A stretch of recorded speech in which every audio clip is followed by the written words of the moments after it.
자, 최근 10년간 이륜차 사고 감소 추세라고 돼 있죠. 연평균 사고 건수, 사망자, 부상자 수 모두 감소 추세고요. 사고는 줄었지만 사망률 전체 교통사고 대비 두 배가 높다. 이륜차는 아무래도 교통사고 대비 사망률은 좀 높죠. 그거는 뭐 어쩔 수 없이 높아요. 신차가 외부로 노출되어 있기 때문에. 그죠? 여기서 뭐 그렇게 긴 기사는 아닙니다만 여기서 우리가 얘기를 할 게 있어요.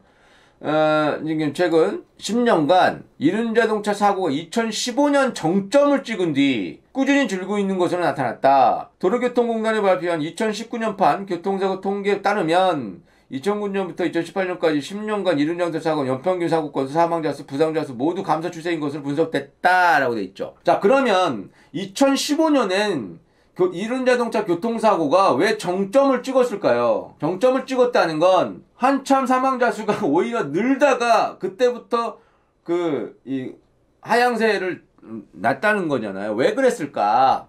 왜 그랬을까? 자, 우리가 지금 기억을 더듬어 봅시다.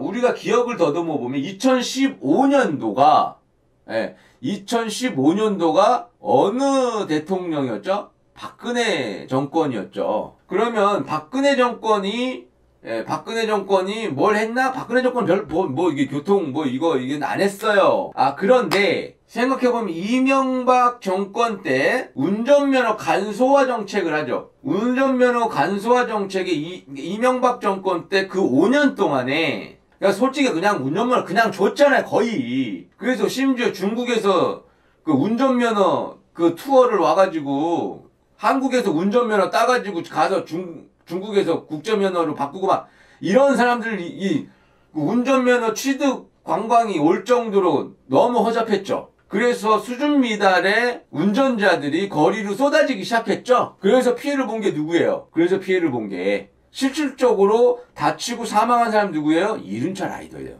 우리 오토바이 라이더란 말이에요. 그죠? 그래서 2015년도의 정점, 그러니까 이륜차 사고가 오히려 계속 조금 줄고 있었는데 이때 오히려 더 늘어나는 상황이 발생된 거예요. 이륜차 사고 건수는 2009년 해서 이렇게 줄어들었으나 이듬해부터 사고 건수가 증거해. 제가 아까 지금 말씀드렸던 거죠. 이듬해 사고 건수 2015년 급격히 증가했다. 말이 안 되는 거죠. 2009년부터 계속 줄어들었는데 2012년까지. 근데 오히려 증가했다. 이건 원인은 뭐냐? 이명박 정권 때 이 면허 간소화가 낳은 참극인 거죠. 참극. 우리들은 그냥 지나가면서 그렇네. 교통사고가 늘었네. 사망자 수가 늘었네. 하지만 실제로 사망사고 당사자의 가족들은요, 얼마나 애통하고 비통하고, 자, 저는 이제 김여사라는 단어를 이제 웬만하면 안 쓰려고 하는데, 이건 여성 비하이기 때문에. 남자들 운전 못하는 사람 되게 많거든요? 김여사라는 말은 이제는 좀 쓰면 안 될 것 같다는 생각이 들고요. 국가적으로 수준 미달의 운전자를 양성을 해서, 그렇게 해서 자동차들이 밖에 나오니까, 이륜차랑 많이 부딪히는 거란 말이에요. 그렇게 해서 이륜차 사고가 많이 나고 거기서 사망자 사고가 발생된 거예요. 아무 생각 없이 면허체계 간소화로 인해서 정말로 엄청난 피해를 봤던 사람이 누구냐? 오토바이 운전자였단 말이에요. 그리고 이제 여기에서 또다시 볼 게 이제 무의미한 거 아니고 유의미한 데이터들이 좀 있어요. 자, 사망자 숫자는 2009년 828명이 사망했으며 꾸준히 사망 숫자가 감소해 지난해 537명이 사망했으며 이거는 우연의 일치지만 제가 2008년도부터 제가 안전에 대한 도로생존법이라든가 이런 거에 대한 유튜브 컨텐츠를 시작했죠. 그쵸? 그렇게 해서 제가 2008년, 2009년에 많이 활동을 하고 도로생존법 이런 것들 이제 안전에 대한 컨텐츠를 많이 했죠. 그때부터 사망자 수가 꾸준히 줄었다. 왜냐? 근데 그게 내가 조금 자화자찬을 할 수밖에 없는 게 뭐냐면 그때 당시에 정부 측에서는 아무것도 안 했단 말이에요. 공무원들은 아무것도 안 했단 말이에요. 유일하게 이 안전에 대해서 영상을 만들어서 아무런 대가 없이 라이더들한테 제공했던 사람이 누구야? 나밖에 없었어. 그죠?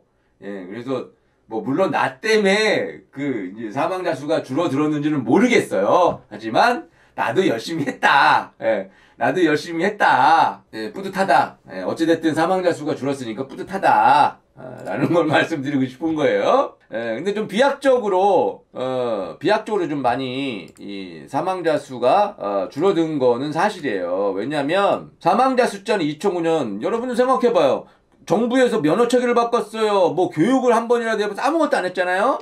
그랬는데 사망자 수가 왜 줄었을까? 이것은 이제 라이더들이 자각했기 때문이죠. 828명이 사망했잖아요. 2009년에 이렇게 사망했는데 지금 숫자가 2019년에 537명으로 줄었잖아요. 그러면 거의 지금 한 35% 정도가 줄어들었잖아요. 근데 대단히 중요한 수치입니다. 이거는 이륜자동차 사고는 여기는 이제 여러분들이 여기에서는 조금 잘 보셔야 됩니다. 여기 잘 보셔야 됩니다. 요거 이제 지금 여러분들이, 어떻게 해서 지금 대한민국에서는 어떤 상황에서 많이 사고가 나고, 죽거나 다치는지, 요 부분들을 보면, 내가 어디에서, 조심해야 되겠구나, 라는 게 좀 어느 정도 나오겠죠? 자, 이륜자동차 사고는 차대차 사고가 12,624건, 71.7%로 가장 많았어요. 그리고 차대 사람 사고도 생각보다는 많았어요. 제가 생각했던 것보다는 차대 사람 사고가 2,923건이죠. 16.6%. 차량 단독 사고, 그러니까 나 혼자 가다가 넘어져서 생긴 사고가 11.7%로, 그러니까 세 번째로 많은 거죠. 그런데 여기서 여러분들이 좀 잘 보셔야 될게요. 그러나 사망자 숫자는 차량 단독 사고에서 254명, 47.3% 사망률이 13%로 나타났다는 거예요. 이거는 제가 봤을 때 약간 오타가 있는 것 같습니다만, 차대차 사고가 16.6%인데, 사망자 숫자는 차량 단독 사고에서도 굉장히 높게 나타났다는 거죠. 아까 전에 537명이 사망했다고 했잖아요. 19년도에.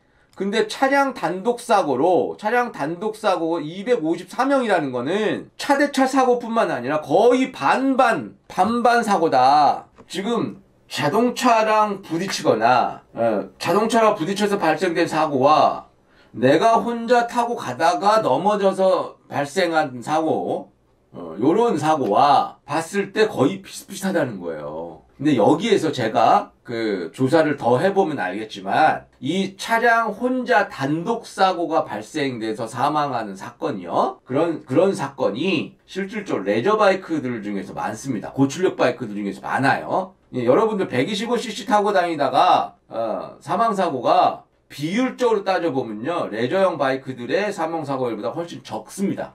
125cc 사고가. 그러니까 레저 바이크를 타시는 분들, 고출력 바이크를 타고 다니시는 분들은 조금 더 주의가 필요하다는 거예요.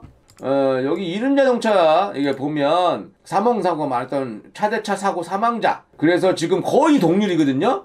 단독 사고가 차대차 사고 사망자와 단독 사고 사망자가 거의 비슷해요. 47.3%, 47.1%예요. 여러분들 여기서 굉장히 주목해야 돼요. 이 부분에 대해서. 단독 사고. 그러니까 이게 뭐냐면 조금 더 그 통계치를 파고 들어가자면, 단독 사고로 사망한 라이더들은 대부분 좀 비율이 높은 비율이 레저형, 고출력 바이크들이 많고, 차대차 사고로 하는 그 사망자 수는 125cc와 레저형 바이크들이 거의 이제 반반 정도 되는 이런 정도 상황이에요. 그러니까 여러분들이 단독 사고로서도 사망 사고가 많이 발생하니까 이 부분 대단히 중요한 겁니다. 그러니까 여러분들 좀 이 기사 그냥 넘기지 마시고 다니실 때 좀 조심하시고요. 이동선님 사랑합니다. 후원 감사합니다. 이동선님. 자, 그리고 이륜자동차 사고 가해 운전자 연령대 20부터 30대가 가장 많았죠. 왜냐면 이제 멋모를 때 이제 막 그 교통법규 지나지 않고요. 이게 막 대능에서 그런 거예요. 뒤를 이어 20대 이하 고삐리들이죠. 얘네들도 그 다음을 했고, 그러니까는 20에서 30세 사이가 가장 교통사고가 많았고, 오토바이. 그 다음이 20세 이하 이제 고삐리들 사고다. 그래서 근데 이제 또 이제 65세 이상, 65세 이상이 그 뒤를 이었다. 61세부터 64세 연령대가 가장 사고를 적게 일으킨 연령대래요. 그런데 65세 이상부터는 또 이제 그 사고가 많이 발생이 됩니다. 그러니까 그 제가 그때도 말씀드렸다시피 지금 50대에서 60세 전까지, 그러니까 64세 전까지의 라이더들이 가장 적은, 조심조심해서 타고, 아직까지는 근력이 있어서 큰 사고가 많이 안 났는데, 그랬는데, 지금 65세 이후, 65세 이후의 고령 라이더들이 사고가 많이 난다. 요거에 대한 대처가 좀 필요하다라는 거예요. 자, 이륜자동차 사고가 많이 발생하는 도로 형태는 교차로에서 50.6%가 발생했으며 단일로서는 45.8%가 발생했다. 단일로, 교차로가 아니라 이제 쭉 직선 구간이죠. 또한 직선 도로에서 좀 이게 좀 저는 조금 이제 좀 이해가 안 가는데, 제가 봤을 때는 이 직선 도로라고 하는 이 부분이 제가 봤을 땐 이제 도심지에서 많이 사고가 났겠죠? 차량 부딪히는 부분들이 많으니까요.